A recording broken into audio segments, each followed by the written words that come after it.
कराची से अफसोसनाक खबर आपके साथ शेयर कर रहे हैं, जहां पर शदीद गर्मी के बायस अब हलाकतों की इतलात मौसूल हो रही हैं, जबकि कई अफराद मुतासिर हुए हैं। 1500 से ज़ायद तादाद बताई जा रही है। आप कमेंट्स करके अपने इलाकों की सूरत हाल बताएं कि आपके इलाके में भी अगर हीट स्ट्रोक के केसेस आपने देखे हैं, और अगर आपकी फैमिली के अंदर या कोई भी आपके दोस्त अहबाब के अंदर किसी को अगर शदीद बुखार है, शदीद गर्मी की वजह से तबीयत ख़राब है, तो कमेंट्स में बताइए। 0302228207 हमारा व्हाट्सएप नंबर है। आप इस पर मैसेज करके हमें इतला दे सकते हैं ताकि हम हुक्काम तक आपकी इस आवाज़ को पहुंचा सकें, और अगर आपको रेस्क्यू की ज़रूरत है तो ये आपकी हेल्प हो सके। यहीं पर शहर में जो शदीद गर्मी है उसके बायस अब जो इतलात हमारे पास आ रही हैं, ये अफसोसनाक खबर है कि 2 अफराद इंतकाल कर चुके हैं और 1500 से ज़ायद शहरी मुतासिर हुए हैं। जिन्ना अस्पताल के जो डायरेक्टर हैं डॉक्टर शाहिद रसूल, उनका स्टेटमेंट आपको पढ़ के सुना देता हूं।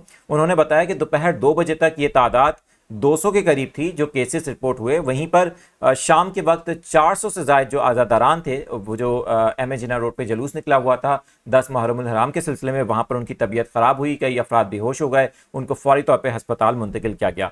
साउथ की बात कर लें, कराची के ज़िला जनूब की, वहाँ पर डेप्यूटी कमिश्नर ने बताया कि ईदी फाउंडेशन के अंदर 616 से ज़ायद मरीज़ लाए गए हैं, और छिपा फाउंडेशन के मुताबिक यौम आशूर के मरकज़ी जुलूस में 200 से ज़ायद मरीज़ों को तिब्बी इमदाद फराहम की गई हैं जो बेहोश हुए। और इसी तरह से सिंध रेस्क्यू टीम जो एम्बुलेंस सर्विस है 1122, उसने बताया कि 250 के करीब जो शहरी हैं उनको आज हस्पताल मुंतकिल किया। एक बहुत बड़ा नंबर बताया जा रहा है। छुट्टी का दिन है, यकीनन ये अभी इब्तदाई फिगर्स हमारे पास आ रही हैं। अल्लाह ताला खैर करे। और जो सूरत हाल है इस वक्त गर्मी की, रात के वक्त भी इस वक्त हवा मुकम्मल बंद है और 2 अफराद इंतकाल कर चुके हैं कराची में अब तक। इस पहला दिन जो शदीद तरीन हीट वेव का था, वैसे तो मंगल के दिन से ये सूरत हाल है, लेकिन आज बुध के रोज़ कराची में शदीद गर्मी रिकॉर्ड की गई है। आपके इलाकों में क्या सूरत हाल है, आप कमेंट्स में ज़रूर बताइएगा।